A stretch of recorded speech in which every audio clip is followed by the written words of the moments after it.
Hello, beautiful YouTube. It is Emily. I hope you're having a great day. Today will be my fourth video in my new series, The Art of Loving Women Well.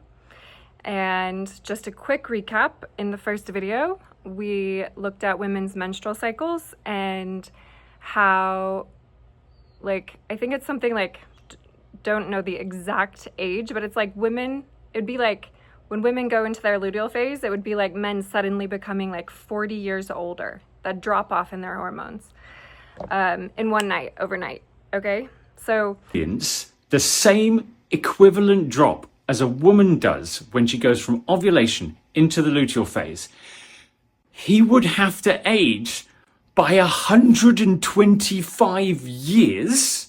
Let me say that again. 125 years in a weekend.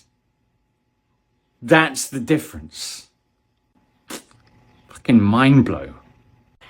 It's really just an educational piece so that men understand that whatever woman you're with is going to have a cycle, and all women have a cycle, and it's like, oh, I like that woman when she's ovulating. Oh, I like that woman when she's ovulating. Oh, I like that woman when she's ovulating. Oh, I don't like that woman. No, all women have a cycle, and all cycles are prone to their fluctuations. I feel lucky because I don't have too big of fluctuations compared to some people I know. But if your woman has big fluctuations, it just means that she probably needs masculine support in her life. Okay. All right. Now, in the second video, we talked about the adult entertainment industry and how really most of what is modeled in that comes from, we'll call it toxic patriarchy. There is such thing as divine patriarchy. Okay, we are reinstating the divine patriarchy on earth. But there is such thing as toxic patriarchal behaviors. And much of the producers that, let's just say, they rule over that industry, they are defunct. They are morally defunct. And so it's unfortunate, but a lot of men who participate in that, the word I'm hearing is they become brainwashed into thinking that certain things are good. And so it's not bad if you've been sucked into the whole of that. However, it does require you to put in the time to rewire your nervous system if you have wired it in such a way that has allowed yourself to be controlled by the addictive influence of that and everything that goes on with that industry and the underbelly of it. Okay, so women actually need safety in the bedroom. And for that to occur, women's nervous systems need to be regulated so that they can flow huge amounts of Shakti energy. And so they need to feel safe. And so we talked about the importance of women feeling safe. Okay, in the third video, we reviewed what emotional safety is and what components are required for emotional safety in a woman's nervous system, which is frequency, stability, positivity, and meaningfulness. And if it's romantic, adding in some novelty.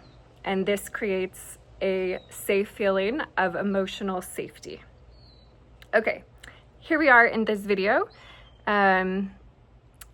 Video number 4, and I've got the title. It is Truth and Desire, the reality of being whole, sane, and happy. It's like, okay, well, let's go for it. Okay, the first thing today here is that desire that does harm to yourself or any other is an impure desire.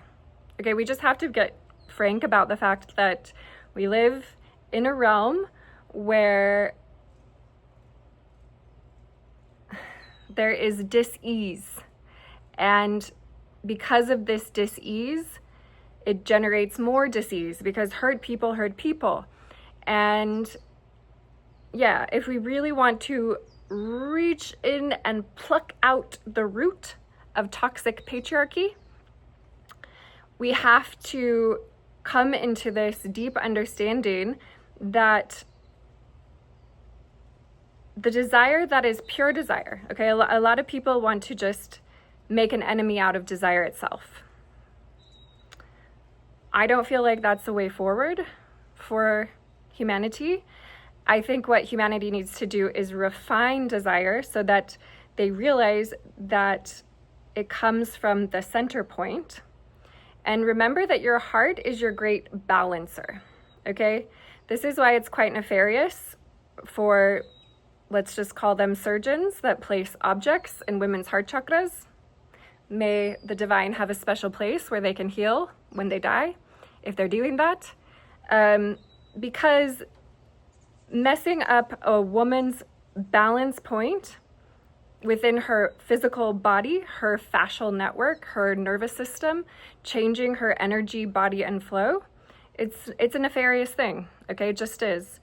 And so much of what the adult entertainment industry is creating is the desire for that in both sexes.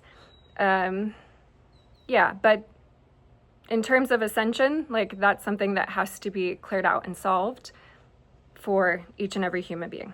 Okay. The center point is what can accurately give you the correct intuition between the lower centers, right? These are your lower earthly realm desires, needs, and the upper centers, right? Everything balances into perfect balance here at the heart. So those are the desires we want to follow, these heart-led desires, because a real desire that comes from the divine source creator of all life is never going to have you harm yourself or anyone else, right? And so it's just like, we need to think of this on all levels. It's never going to have you harm someone emotionally, mentally, spiritually, or physically if it's a real divine desire that is here to pull you forward on your spiritual path. Divine desire that comes from the heart is like, this way. Like, it's like, come on, we gotta go. We're going this way. It's like a good thing, right? It's like that evolutionary impulse to get us to follow our soul purpose. So we're not going to demonize desire. We're going to learn how to feel what is actually our true desire without the influence and manipulation of societal, cultural, social paradigms that are demented. Okay. Now, the second thing for today is that true desire is whole and complete. I was like, okay, you need to explain this more. I don't understand what you're trying to tell me. And what they showed me was that it's whole and complete in the sense that it is actually balanced between polarities. So there are two polarities on our planet. And for the sake of this conversation, we're going to call them masculine and feminine. Okay? And true desire is whole and complete, meaning a true desire is what is desirous of both polarities, right? It is whole and complete. So it is a whole, complete desire within both polarities. And so, yes, this does take temperance. And remember, the cultivation of temperance is one of the cardinal virtues, right? In my video, Plato, maybe I think there's a way I can actually point to videos. I did a video about the cardinal virtues, and the cardinal virtues were written by Plato, and they are basically the 4 virtues that any human being needs to have within their embodiment in order to then continue to progress on the spiritual initiatory path. So those are temperance, fortitude, prudence, and justice, right? Quick overview Fortitude is your ability to have the courage to do what is right, time and time and time and time again. Prudence is your ability to be wisely discerning and to not fall for, my friend Julia, she has this amazing word, hopium. Like when people are just offering you hopium, yeah, sometimes it could be like, oh, that sounds so good. But if something is like too good to be true, most of the time it is. Justice, being just is being fair and equal and balanced within what is true reality. So this equal balance of what is actually real. And then temperance, which is the one that allows you to understand what is whole and complete and is the best case scenario for both polarities. And yeah, okay. So temperance, to do this, neither sex can become overcome by just their animal body. They have to be both centered here in their higher centers. And what is born of both true desires is, in psychology, there's a term called the shared fantasy. It's actually a term that I've learned through studying narcissistic abuse. But yeah, every relationship includes a shared fantasy. And the reason we have fantasy is because, in the words of Jack Spicer, we have fantasia non imaginari, which is that we do have spiritual bodies. And so this fantasia, this light essence, this ability of the spiritual realm to communicate to the humanness, the humanityness of humans, is something we should all, I think, like every human being on earth needs to, if I were president of the United States of America, I would be like, okay, we all need to learn about the nature of reality, which includes the spiritual realm. Okay, you don't have to go to a church, you don't need to go to a synagogue, you don't need to go whatever. You don't need to go to an institution, but we all need to collectively come to the understanding that there really are spiritual forces of nature, that there actually are demons and angels, and the people who are leaders of the not so free world, they absolutely know that and they're utilizing it. And the people that are the leaders of the actual free world are equally and should equally be using that. And yeah, that's how I feel. It's just my opinion. Okay. The third thing that came through, remember we're talking about truth and desire. We need to talk about what was called counterpart theory. Okay, I said, please give me a definition. I've never heard of this theory. And the definition I received was that the divine sends no woman or no man or non-binary person to earth without a true counterpart. Basically, a soulmate, spiritual soulmate. Okay, and also spiritual twins. Okay, I, Emily, do not agree or feel that the concept of twin flames is what it most often presents itself to be. I will not be going into a detailed explanation of what I've been shown about twin flames, but I do think that spiritual twins are actually a real thing. I don't know how common that they are. For example, I think that Yeshua had a spiritual twin that was also embodied. We know her by the name of Mary Magdalene. I prefer her name in the Aramaic, Miriam Magdalita, or as Yeshua has often told me he loved to call her, Magdalena. I do think that for good reason, sometimes a soul is created to walk the specific journey of spiritual twins. And spiritual twins are like the same soul in two different bodies, okay? So this is different than just like having say for me, having like a masculine essence part of me. This would be like, I do have a masculine essence part of me, but that masculine essence part of me is actually embodied in a physical form and living their life at the same time I'm embodied and living my life. And because we're both alive and embodied in the earthly plane, and because of that unique experience, if that is the case, then, for example, anybody who is a spiritual twin has a very hard time.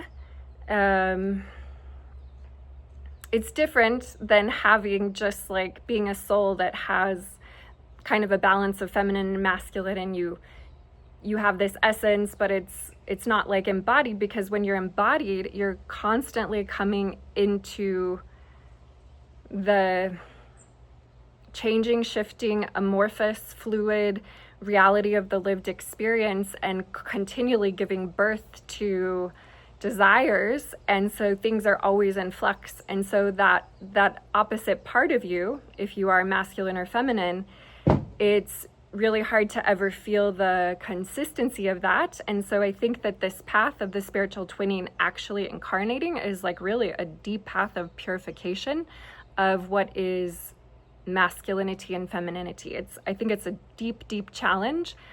And I think people who have that life path or have that life purpose have really huge like legacy creating missions. Like it's like a very advanced thing for souls to have this generative to work into this place where they have this generative polarity here on earth, and have that polarity actually be generative, meaning that it's life-giving and not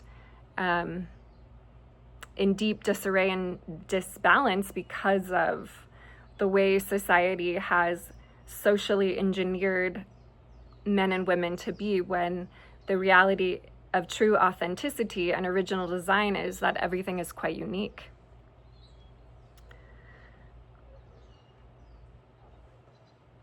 Okay, so the fourth thing that I heard about truth and desire is spiritual lovemaking is the fuel for existence. So what I was shown was like a lock and a key.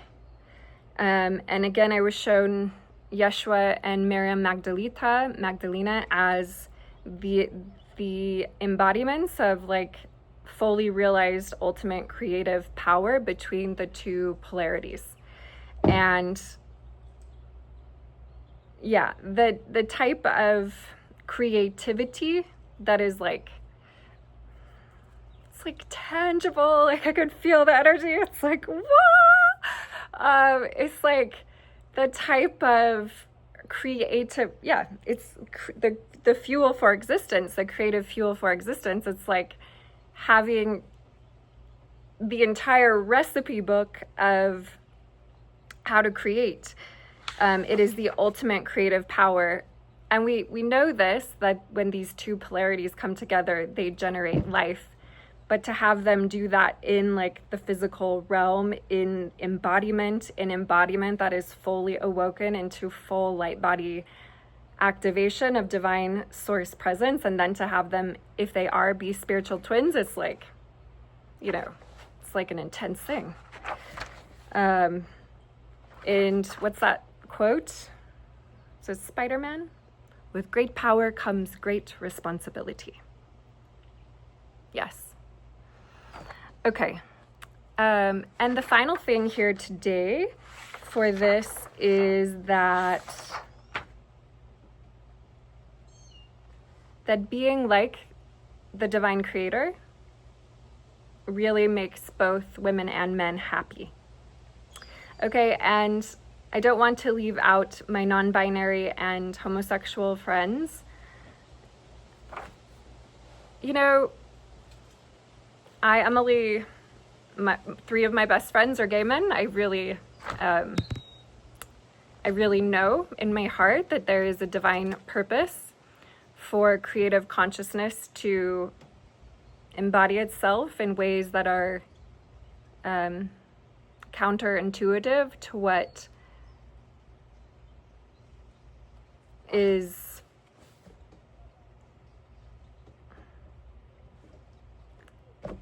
I don't know the exact word I'm looking for, but like I understand. I do understand the reason and the need and the soul mission and the purpose of people who come and have differences in that way. So I don't personally have those differences, and so I'm actually just not the authority on it, and I shouldn't speak of it. And I just want to leave room that there are unique and wonderful things about non-binary and homosexual relationships that the divine creator has a purpose for, and I'm not going to pretend to be the divine creator. And so yeah, I'm just putting that out there. And also saying that for heterosexual men and women, being like God and Goddess really fulfills us and makes us happy, because it is an experience like no other to come together in union and to create, to literally feel that creative power here embodied on earth. And yeah, that is the end of this video. So thank you if you stayed all the way to the end. Thank you for being here. Be sure to leave a thumbs up or a comment or send it to someone who would enjoy this video. All of these things would help this video make it further. And yeah, just wishing you a bright and beautiful day. Much love.